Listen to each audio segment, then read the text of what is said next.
Hello everybody and welcome to the first of two ship builds we're going to be looking at this week.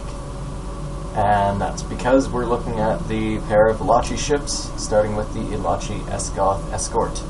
A very, very cool ship, a very powerful ship, and one that has a pretty funny name for my specific one as the Banana Slammer.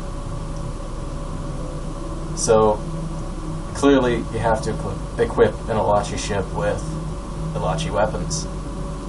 So, right here we've got the dual crescent cannons. They are Mark 11, critical hit times 3. And same thing, but this one is accuracy times 3. An advanced fleet dual disruptor beam bank, Mark 12, damage times 2, accuracy times 2. An advanced fleet quantum torpedo launcher, Mark 12, damage times 3, accuracy. So this thing has a lot of punch, that's for sure. Went with the two-piece board. We've got the assimilated deflector, Mark 11, or 12, sorry, which gives you plus 5 auxiliary, plus 26.2 to starship structural integrity, plus 17.5 to inertial dampeners, 17.5 again to graviton generators, and 26.2 to power insulators. And the assimilated subtranswarp engines, Mark 12, plus 5 engine power, plus 19.2 flight speed, plus 0.84 flight turn rate. And they also let you hit about warp 14, and it is warp 14, with nothing in your driver skill, because I didn't put anything into my driver coil in sector space. Paired that with my Elite Fleet Reinforced Warp Core, which boosts auxiliary and shields and engine performance and puts auxiliary into weapons. And my new favorite shield, the Elite Fleet Adaptive Regenerative Shield Array. I went for the Resistance B, which reduces disruptor plasma and anti-proton damage by 15%, and of course it adapts to energy damage as well. In the rear we've got Elachi Crescent turrets, Mark 11 accuracy critical hit damage. Both of them are the same, and the kinetic cutting beam. Engineering consoles, there's what I got from the low-buy sale this past weekend, the tachyonetic converter, which boosts 22.9% flight turn rate, or 46, I don't really know. 17.2 to graviton generators, which actually on this build isn't useless because I use a gravity well. And 0.76 critical chance, 7.6 critical severity.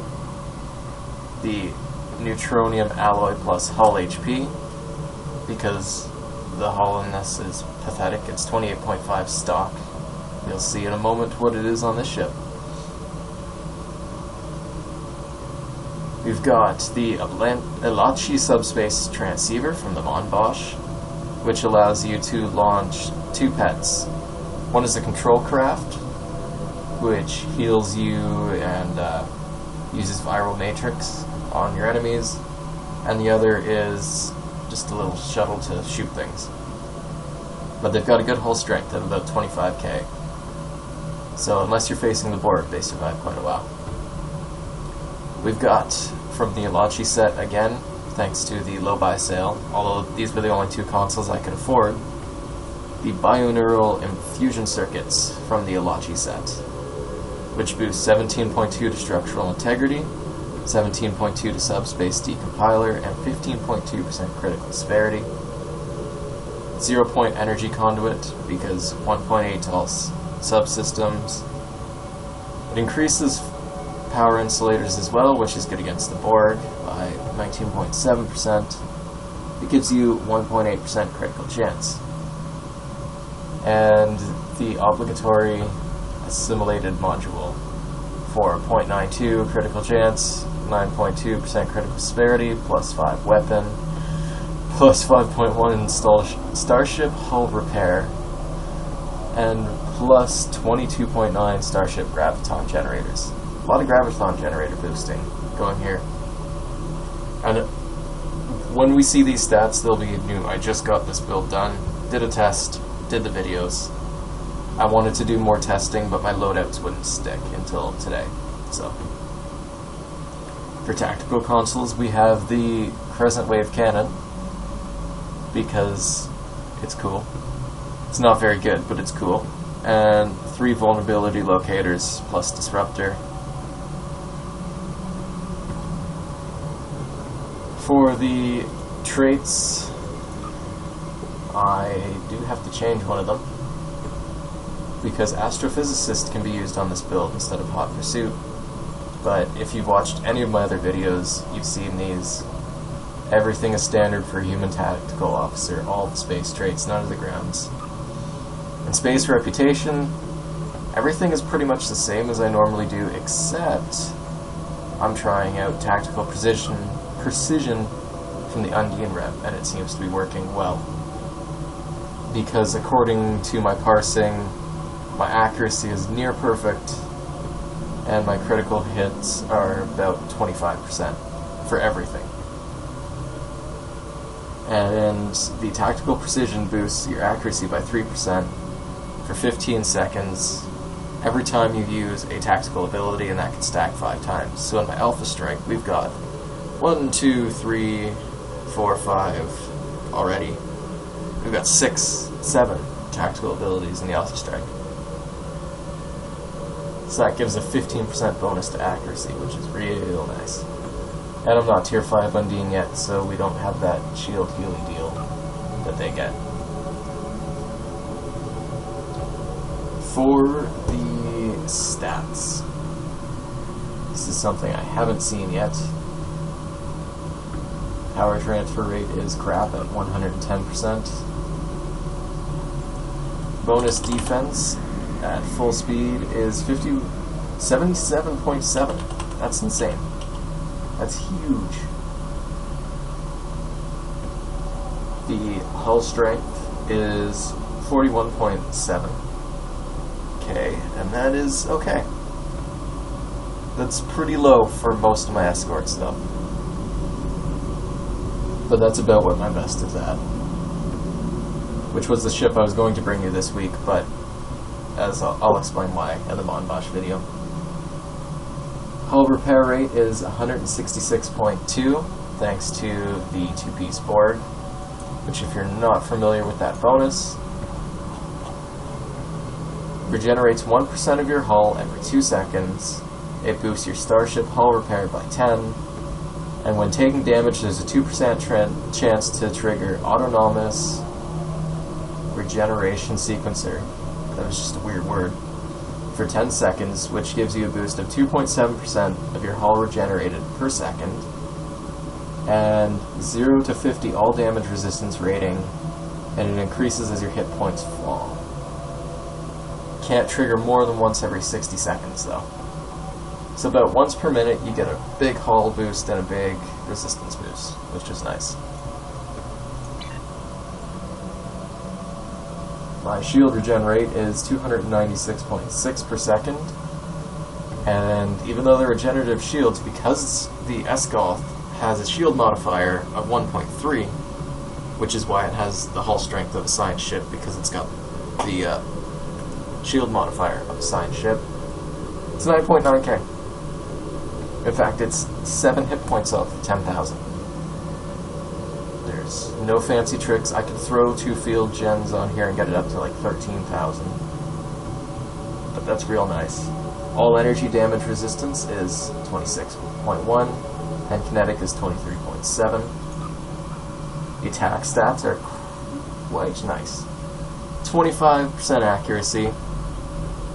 That is 18.2% critical chance, and 106.8% critical severity, so those criticals hurt a lot. And I would love to see the Crescent Wave Cannon hit a crit, because on a normal, I saw it with a cube, no shields, did 60k. That's when it's a good ability. For sure. Now, I haven't done this since the first video because most of these are, like, all the tactical ones are pretty much maxed out. Except for, you know, starship maneuvers and kinetic weapon criticals. But what I want to see is what the graviton generators are coming out as. 58. I have no points in graviton generators. So that's pretty good. Gives them slight pull increase and pull radius to the gravity wells. And movement, it's not the fastest ship in the fleet. 34.5 degrees per second, flight speed is 29.57, which looks like this. And while we're looking at the speed, look at this ship. It just looks awesome. It looks mean. I love the wedge shape of it. Those points on the front, those are where the cannons fire from. I mean, it just looks badass. Super cool ship. My favorite of the lockbox ships. Even though this is the only one I've ever flown, it's my favorite looking, and that's why I chose to buy it. And the stats are pretty cool.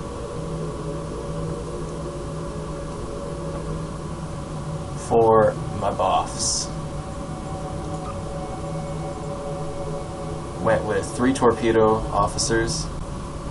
Reduced, they have a, what is it?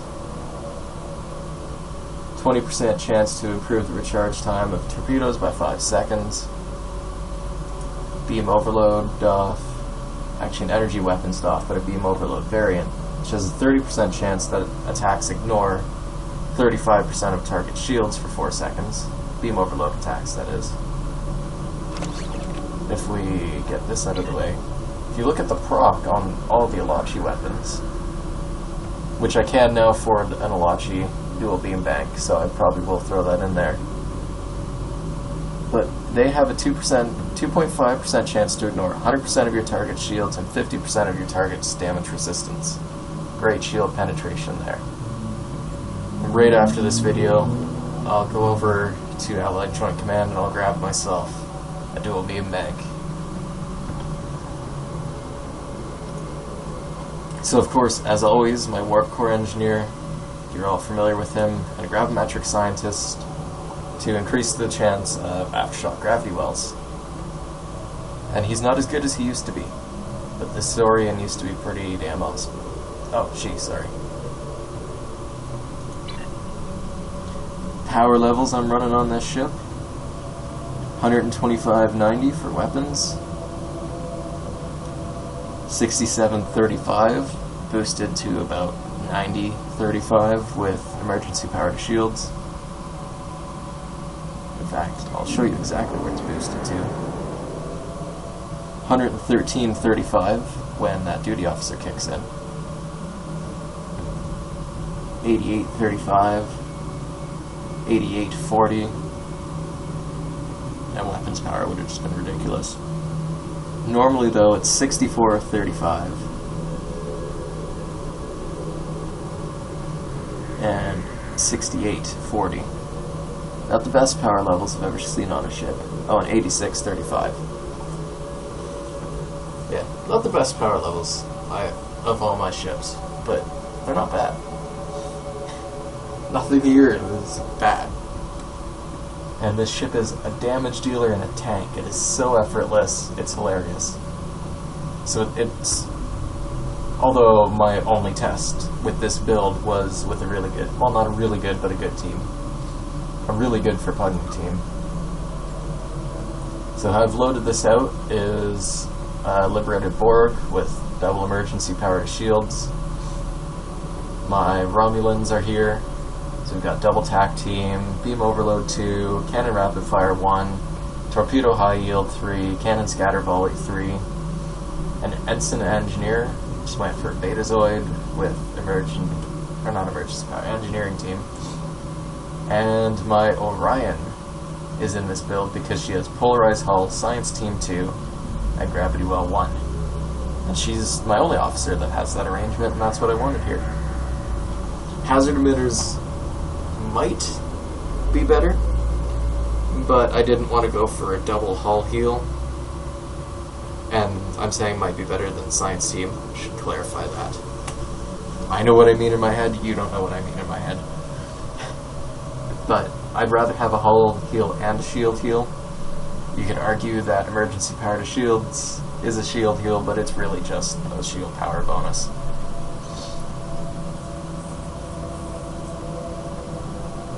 And really, I don't need either too often.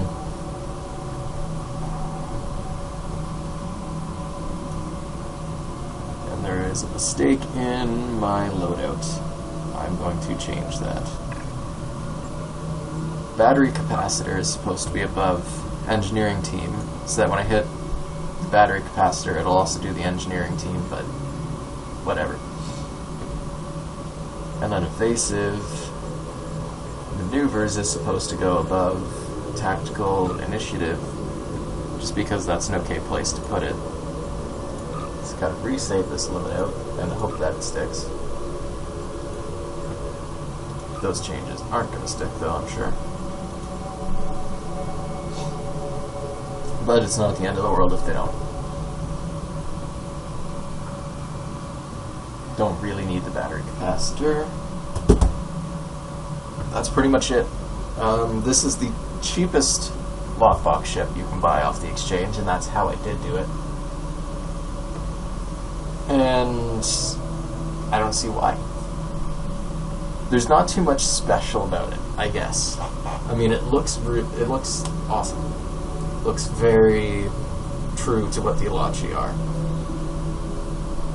But that crescent wave cannon, I mean, it's almost a waste of console space. And when I do get a 4th vulnerability locator plus disruptor, I will probably take it off. Because even the 2-piece bonus of having both of the Elachi consoles is crap. It just takes this crescent wave cannon, which is horribly gimped.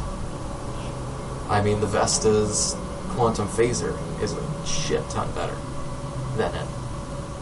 And in the time it takes to charge up and launch the cannon, that's the entire time you're firing a quantum-focused phaser. And this you have to get out of a lockbox, or spend 70 million EC, probably more by now, on it. Actually, I think I spent 75 million EC. So, Cryptic needs to drop that recharge time. For sure. If they dropped it to 3 seconds, it'd be a great console. Especially because you could go Gravity Well, throw a bunch of spheres or something in it, and hit them all with like a 35k blast. But it needs to be a 3-second charge time. 7 seconds is way too much. I mean, that 60k hit I did on the cube was the finishing hit.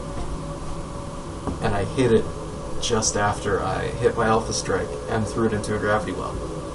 It was pretty much dead by the time it hit it.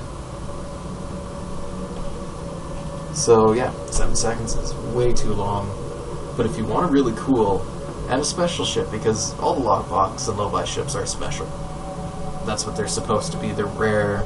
I know you see a lot of them flying about. You don't see a lot of Elachis flying about, though.